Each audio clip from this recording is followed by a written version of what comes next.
The first Sunday after the celebration of Christmas Day itself is our celebration of the Holy Family. And, in it, obviously we've got this call to be like, to imitate, to seek the intercession of the Holy Family. And, just looking around the church today, just looking for a spot to film this, we've got the St. Joseph Relief over here on the side of the church. And, it just made me think, it's like maybe the best early depiction of the early life of the Holy Family in this area is the flight into Egypt. And that's not the story that's depicted for this Sunday, but it is around the same time. But nonetheless, you start thinking about the different panels of the relief, and you'll have to see it when you come into the church to think about it this way. But there's a few of them that have all three members of the Holy Family all in the same scene.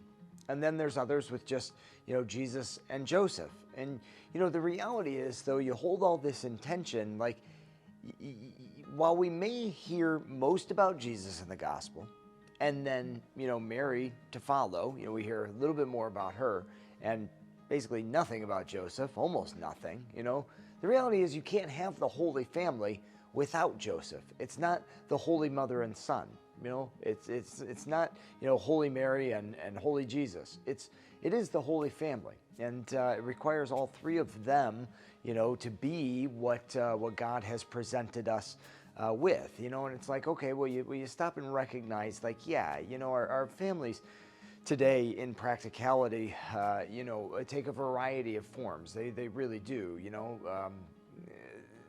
a lot of times, unfortunately, and that doesn't exclude anyone from the celebration of the Holy Family. In some ways it ought to draw us more deeply into it. The reality of family life today, it's almost one of the biggest points of contention or sources of sorrow in so many people's lives. We need them, right?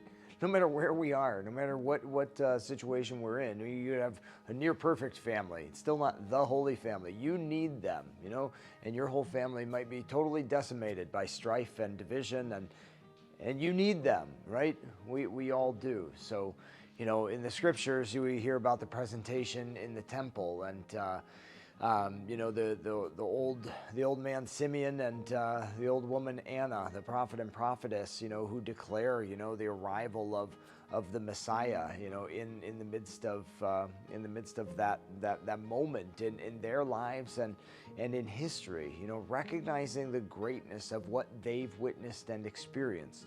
Well, in this time, in this place, in our own lives, in our own hearts, let's pray that God may truly be revealed to us, in our hearts and in the Holy Family, who truly, honestly desire to draw you into the mystery of their life, draw you deeply into the mystery of their love, and be for you what you are unable to find in your own family.